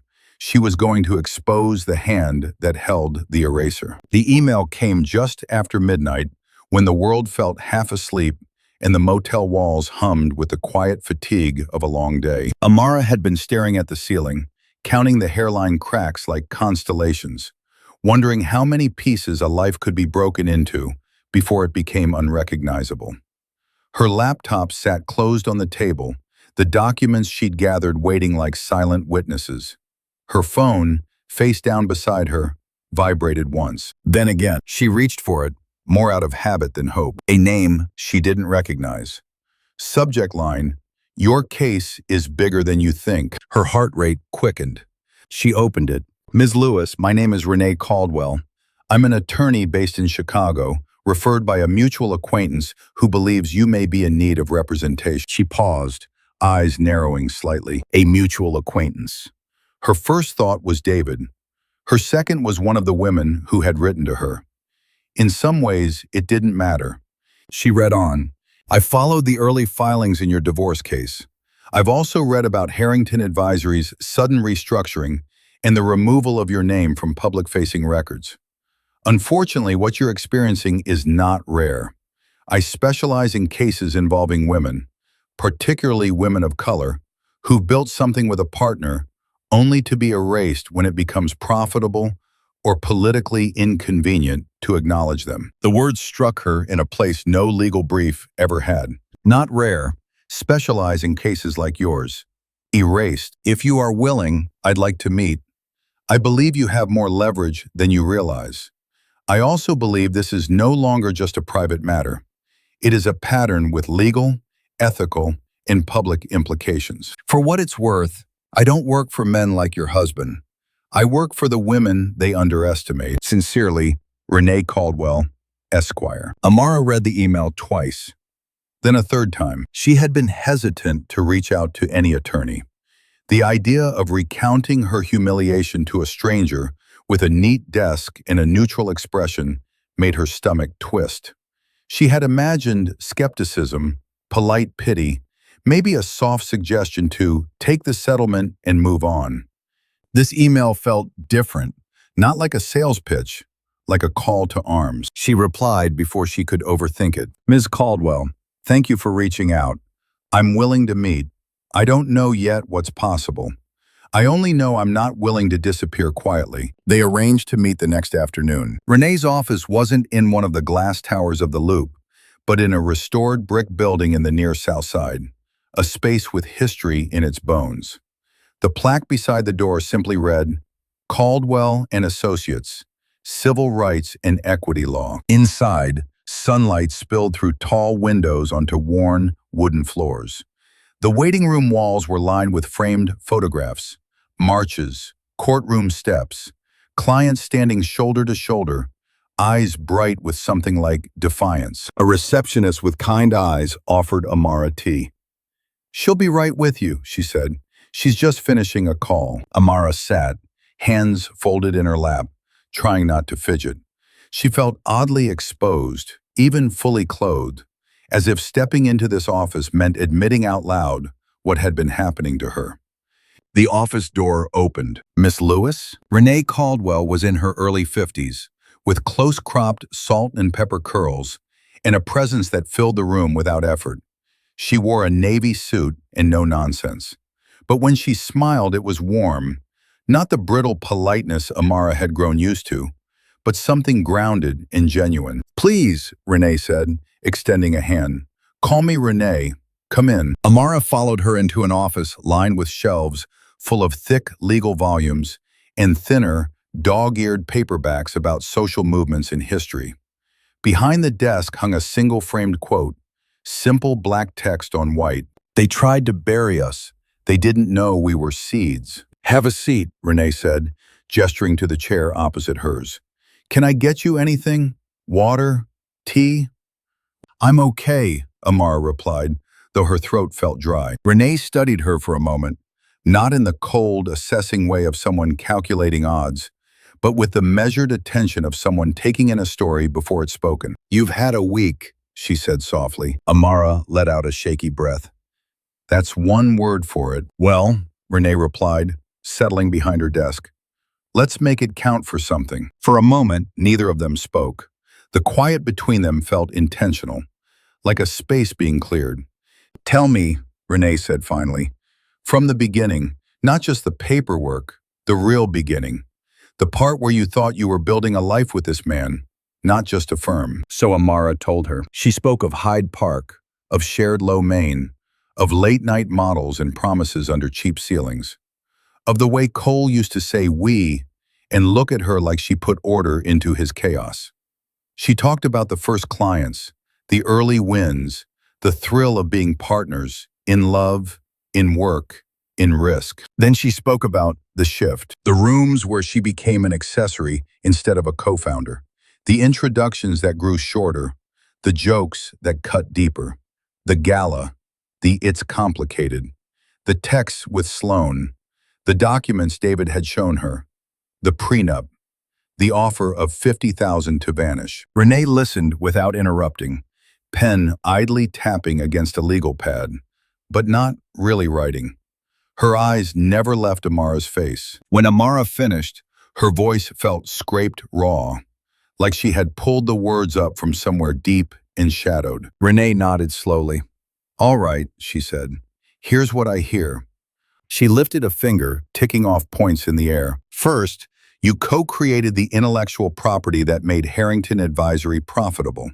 The models, the strategies, the frameworks. You have evidence of that. Email, drafts, signatures." "Yes," Amara said. "Second, your husband has been engaging in a deliberate campaign to erase your contributions. Legally, financially, publicly. We have internal restructuring documents that support this." "Yes." "Third, he has a pattern of manipulating and discarding women, misrepresenting his relationships, and using false narratives about you to justify his behavior. We have multiple testimonies that corroborate this." Amara's throat tightened. "Yes." "Fourth," Renee continued, voice calm but charged, "he has used your race and presence as a strategic tool when beneficial.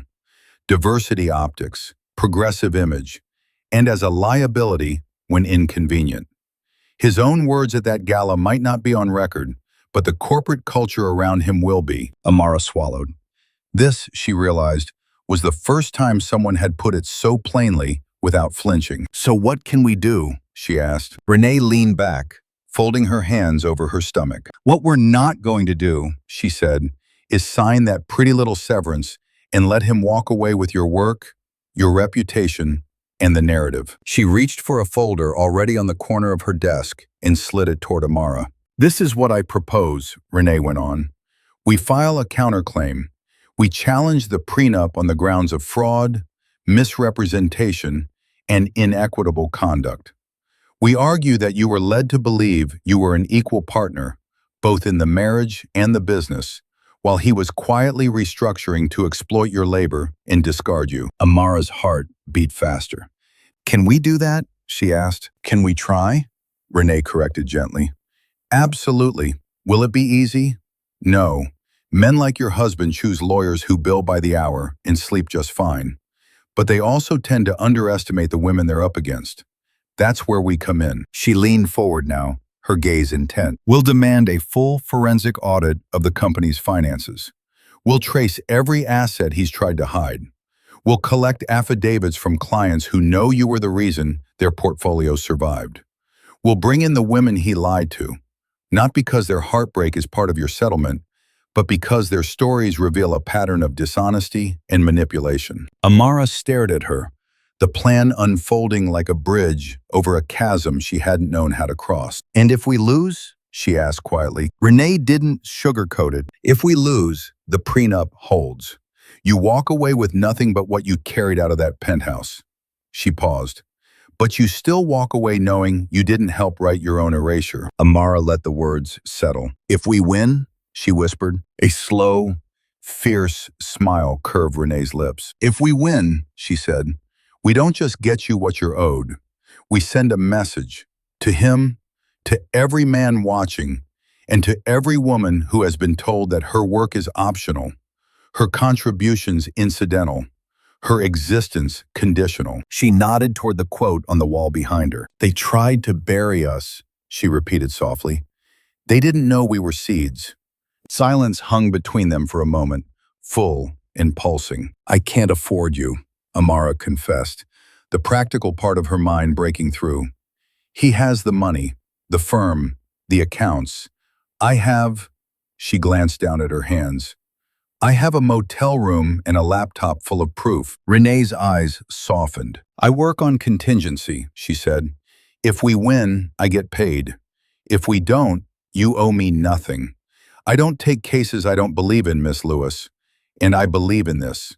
I believe in you." Something inside Amara loosened, just slightly. She hadn't realized until this moment how deeply she'd needed someone to say those words.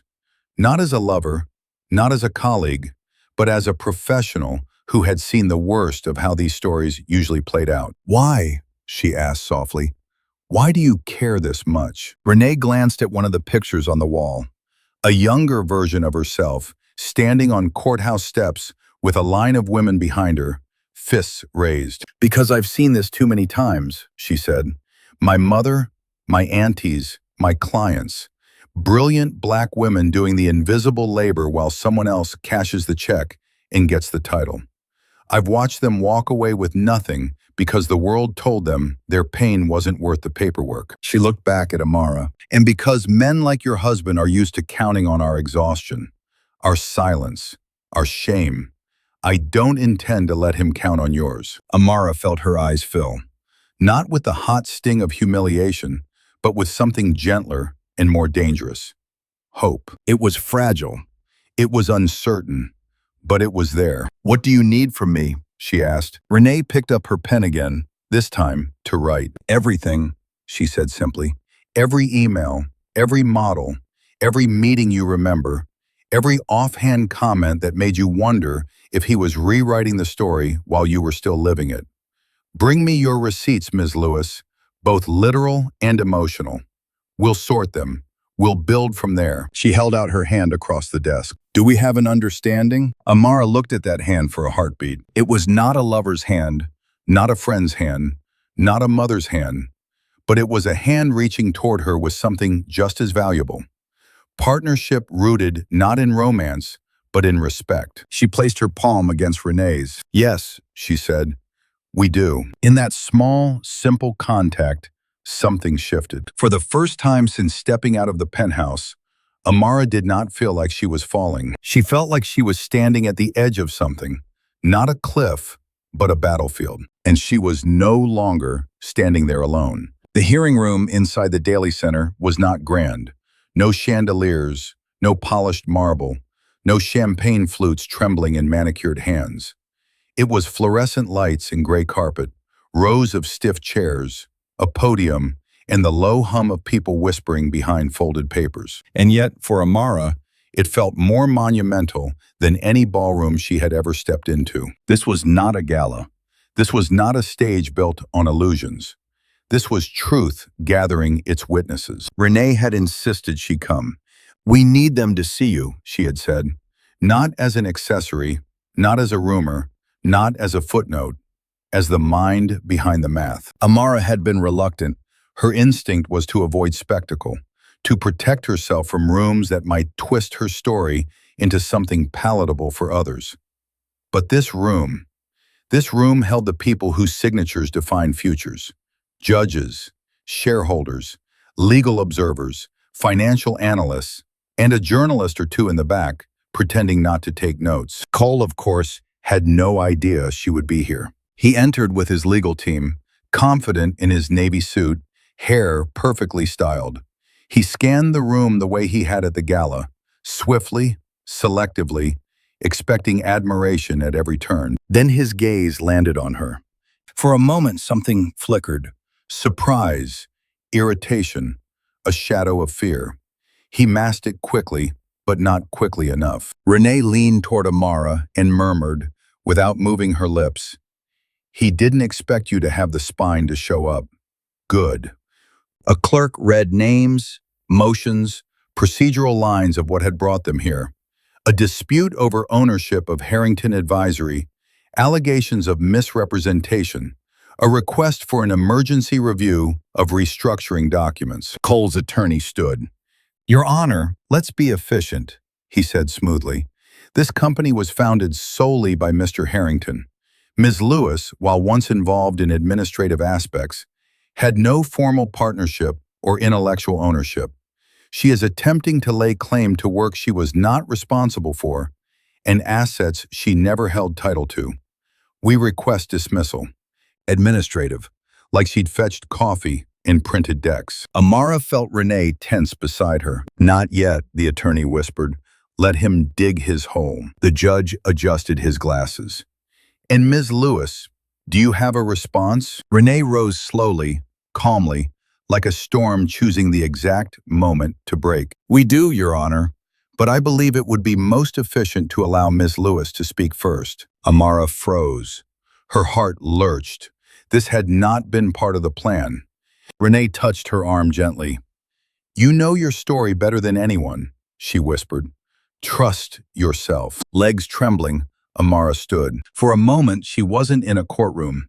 She was back in Hyde Park, young, hopeful, building dreams in cramped rooms with peeling paint. She was at the gala, watching her husband pretend she did not exist. She was in the motel, opening emails from women he'd misled, realizing she was not the first nor the last. She took a breath. My name is Amara Lewis, she began, voice steady despite the tremor inside her. For 7 years, I was the strategic architect behind the financial models Harrington Advisory used to gain its clients and build its reputation. Cole shifted, jaw tightening. I wrote the firm's initial risk frameworks, she continued. I designed the projections that earned us our first 3 major accounts. I created models that saved clients millions. My name may have been missing from the door, but it was on every spreadsheet, every strategy, every success. She stepped toward the podium, papers in hand. These emails, she held them up, show correspondence where Mr. Harrington sent my models to clients, introducing them as his own. A murmur rippled through the room. These early drafts, she held up more pages, show track changes in my handwriting. These presentations hold my digital signature. These testimonials mention my name specifically. And these, she tapped the internal memos, are documents Mr. Harrington drafted to remove my ownership quietly, without notification, while assuring me verbally that we were co-building our firm. She turned, meeting Cole's gaze. You told me once, she said softly, that I saw things before they existed, that I built order from chaos, that we were partners.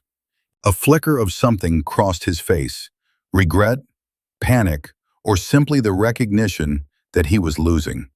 But somewhere along the line, Amara continued, you decided that the story looked better without me in it.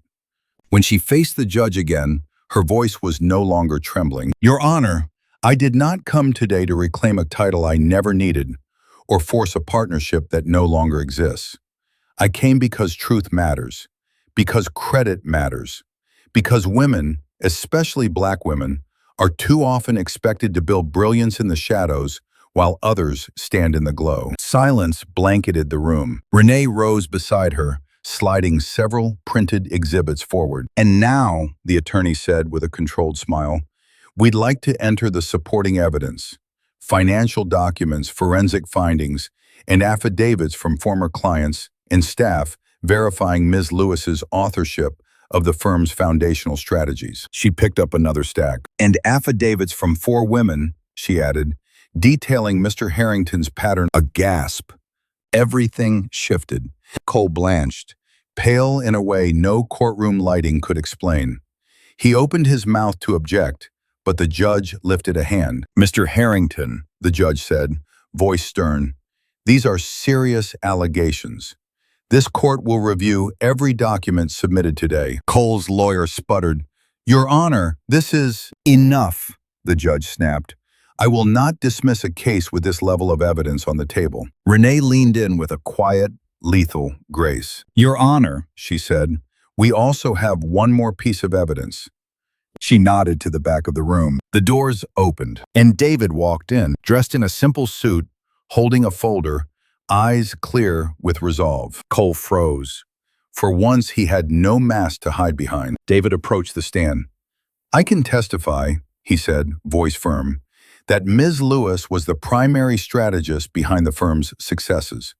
I can also testify that Mr. Harrington planned to remove her from ownership and redirect assets without disclosure. I saw the documents. I was instructed to prepare the transitions. Cole shot to his feet. David, you don't understand. I understand perfectly, David said quietly, and I won't be part of it. The judge nodded, satisfied. I've heard enough for today, he said. This case will proceed to full review. And Mr. Harrington, given the evidence presented, I strongly advise you to prepare for scrutiny from both this court and regulatory bodies. Cole sank back into his seat, face slack with disbelief. Amara stood still, breath coming slow and deep. Not triumphant, not gloating, just steady. The room, every lawyer, every observer, every person with a pen poised over a notepad, looked at her differently now. Not as a complication, not as a shadow, not as someone who didn't fit, but as a force. As she gathered her papers, Renee touched her arm. "You just rewrote the story," she whispered. Amara didn't smile. Not yet. But inside her chest, something opened. A quiet, blooming certainty. She had stepped into the room they had once kept her out of. And this time, she wasn't the one being judged. She was the one being seen. The weeks that followed were a kind of twilight, neither day nor night, neither victory nor defeat. A suspended world where everything felt simultaneously still and in motion, like breath held too long. The emergency hearing had been the first fracture in Cole's immaculate facade. Now the real dismantling began. Renee called it the Long March. "Court battles aren't about grand gestures," she told Amara as they walked down a courthouse hallway one early morning. "They're about endurance, about who can hold their truth the longest." Endurance. That word had lived in Amara's blood since childhood. She knew how to carry weight. It began with subpoenas, stacks of them, sent to banks, accountants, former colleagues, past clients, investment firms, PR consultants. Each one a thread pulled from the elegant tapestry Cole had woven around himself. Then came the forensic audit, a team of quiet, methodical analysts, people who saw the world in numbers and patterns, began sifting through the firm's financial bloodstream. They tracked transfers to shell entities, traced irregularities in offshore accounts, flagged inconsistencies in tax filings. At first, Cole denied everything. His attorneys called it strategic restructuring, prudent asset management, industry standard practices. They smirked through motions, filed delays, flooded Renee's office with paperwork meant to intimidate. But the analysts kept digging, and the deeper they dug, the more the elegant facade crumbled. Funds mislabeled, client profits underreported, disclosures incomplete, expenses inflated. A quiet, persistent siphoning of money that painted a picture not merely of betrayal, but of something darker, more deliberate. Cole's lawyers scrambled to plug the holes. They couldn't. Parallel to the financial storm came the human one. The women, Marissa, Hannah, the former fiancé, each gave sworn statements. Their words differed in detail, but converged in truth. Cole lied, manipulated, rewrote narratives to suit whatever version of himself he wished to project. Then came two former junior analysts from Harrington Advisory, young men who had once idolized Cole. They approached Renee privately. "We didn't understand what was happening back then," one said, voice trembling. "But looking back, he made comments about you, about how he needed someone less visible beside him in high-profile rooms. He joked," the other added, "that he'd married brilliance, but brilliance came in a challenging package." "I'm sorry. We should have said something. We were afraid." Amara didn't cry. She simply nodded. She knew too well the kind of fear that silences people. The fear of losing jobs, losing favor, losing footholds in rooms that were never designed for people like them to enter. Their testimonies were added to the growing file. The media caught wind next. A rumor at first, small, sharp, whispered in finance circles. Then a local business column published an article titled, "The Hidden Architect of Harrington Advisory." Sources suggest firm's growth may not be solely the work of its CEO. Within days, 3 more outlets followed, each peeling back another layer. One interviewed former clients who remembered Amara's presence vividly. "She was the strategist," one executive said. "He presented her work," another admitted. "Honestly, she saved our portfolio." Cole's publicist issued statements, each more panicked than the last. Gross exaggerations, smear campaign, disgruntled ex-wife. But the evidence was too consistent, too widespread, too meticulously documented to dismiss. And then the SEC stepped in. The moment the regulators appeared, the financial press sharpened their focus. Harrington Advisory under federal investigation. Audit reveals possible misconduct. CEO Cole Harrington accused of financial irregularities. Cole's world, built on charm and calculated perception, began to collapse like a house built on wet sand. The public collapse did not mean the private war slowed. Court hearings multiplied. Depositions stretched for hours. Cole's lawyers tried every tactic, minimizing, attacking credibility, drowning them in procedural detours. They searched for weak points, cracks in Amara's calm. They found none. Because every time Amara sat in a deposition room and a lawyer tried to question her expertise, she answered with such quiet precision that even court recorders lifted their heads. Every time someone insinuated she exaggerated her contributions, she produced emails, drafts, models. Every time someone implied her case was emotional, she presented spreadsheets that were harder than truth, colder than betrayal. She was not emotional, she was factual, and facts were harder to fight. Still, the process wore her down. Some nights, she fell asleep at her motel desk, cheek pressed to printouts. Other nights, she cried, not from weakness, but from sheer exhaustion. Renee always arrived the next morning with tea and a reminder, you're fighting a system, not a man. Systems don't fall in silence, they fall in the noise. And it was noisy. God, it was noisy. Paparazzi outside the courthouse. Journalists calling her the erased genius. Social media threads dissecting her marriage like a crime scene. People she'd never met debating her worth. It was overwhelming, disorienting. But it was also, in an unexpected way, liberating. Because for so long, she had been invisible in Cole's shining world. Now the world saw her, not perfectly, not gently, but unmistakably. Seeing him struggle was surreal. In one hearing, Cole's shoulders sagged beneath a suit that suddenly looked too expensive for his posture. He had dark circles beneath his eyes. His lawyer whispered urgently to him, but he stared at the table, jaw clenched, knuckles white. Once, their eyes met. There was no triumph in her gaze. No desire to see him crushed, no flicker of the love she once felt. There was only recognition. She saw the man he was now, not the boy she met in Hyde Park, not the dreamer who once adored the brilliance in her. That man had drowned somewhere along the climb, swallowed by ambition too hungry to share the throne. This man was a stranger. When Cole took the stand in one of the hearings, his voice cracked, not with sorrow, but with fear. I never meant to harm her, he muttered, hands trembling.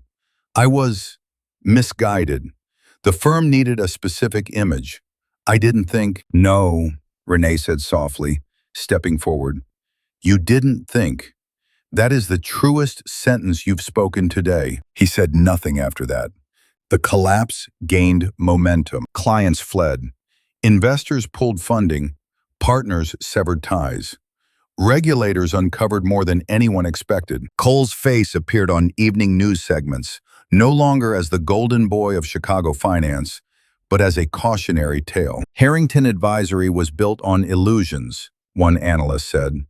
It appears someone else built the actual structure, another added.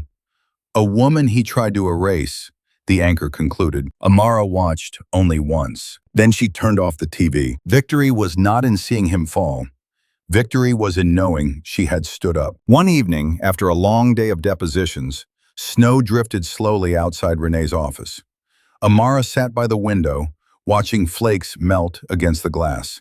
Renee joined her quietly. He's unraveling faster than we planned, the attorney said. The claims, the fraud findings, it's all compounding. He won't recover from this. Amara nodded, numb. It won't bring back the years I gave him, she murmured. No, Renee replied gently, but it will bring you back to yourself. They sat in silence for a long moment, and then, unexpectedly, Amara spoke. I don't want revenge, she said. I want truth, recognition, closure. Renee smiled softly. And you'll get that. We're close. He'll settle. He'll have no choice soon. Will settling fix anything? Amara asked. No, Renee answered. But it will give you the resources, the freedom, and the narrative to build something new. Amara looked back at the snow. Something new. For years she had built Cole's empire. Now she realized the war was almost over. But the rebuilding, her rebuilding, was just beginning. And though she was tired, bruised, and cracked at the edges, the truth felt like sunrise beginning behind a long night. Cole's collapse was not her victory. Her survival was. Her courage was. Her voice, the one he tried so hard to silence, was. And soon, very soon, she would use that voice not just to defend her past, but to claim her future. The day the settlement finalized, Chicago was washed in pale winter light, soft, almost forgiving, as if the sky itself understood the quiet enormity of what had been restored. A courier arrived at the motel with a sealed envelope. Not the thick, menacing kind Cole's lawyers had sent before. This one was slim, dignified, its weight symbolic rather than burdensome. Inside, the judge's signature confirmed everything Renee had fought for.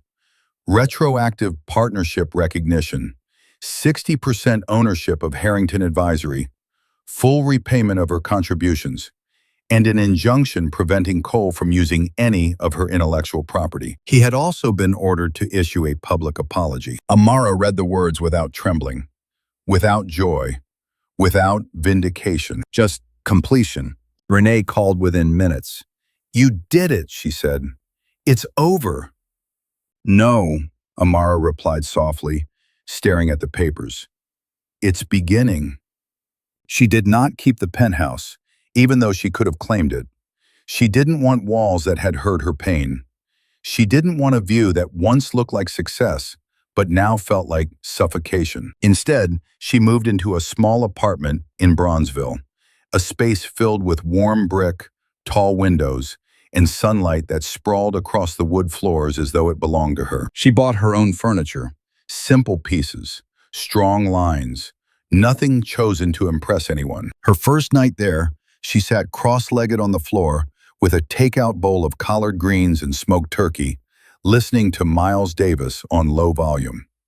The city moved outside her open window, familiar and alive, humming with the possibility that had once existed for her before Cole, before the firm, before erasure. She was home, finally, on her own terms. But rebuilding was not just about walls and furniture. It was about reclaiming who she was before her brilliance was dimmed to make someone else shine. She began consulting quietly at first. A few clients she'd worked with in the early Harrington years reached out, wanting her mind back on their portfolios. One afternoon, sitting in her new office, a corner of the apartment where sunlight fell across her desk, she crafted her first independent pitch. There was no "we," no name beside hers, only Amara Lewis, in the clarity of her data, her insight, her vision. Within weeks, her inbox filled. A fintech startup wanted her advice on risk modeling. A nonprofit sought her help with forecasting their next 5-year plan. An investment firm in Detroit asked if she'd consider a long-term analyst role. Her fingers hovered over each reply, a warm contentment settling in her chest. Not because she needed validation, but because at last, people were coming to her directly. Not through Cole, not through a firm that erased her, not through whispers. Her name, her reputation, her earned brilliance. The settlement funds arrived next. A massive transfer she stared at with disbelief.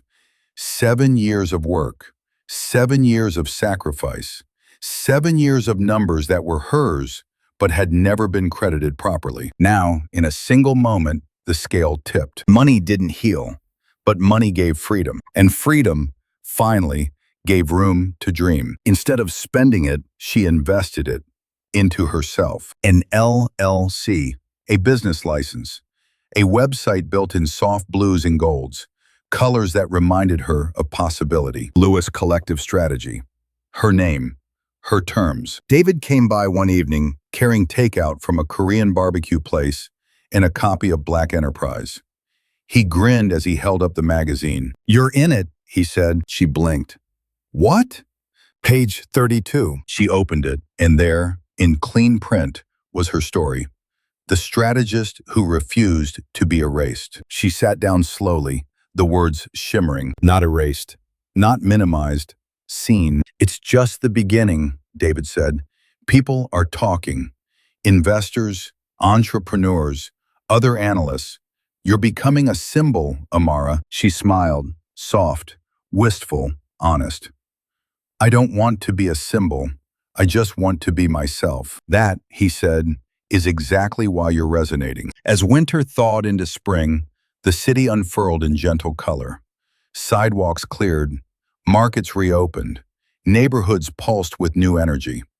Amara walked every morning before work, letting the warm breeze comb through her curls.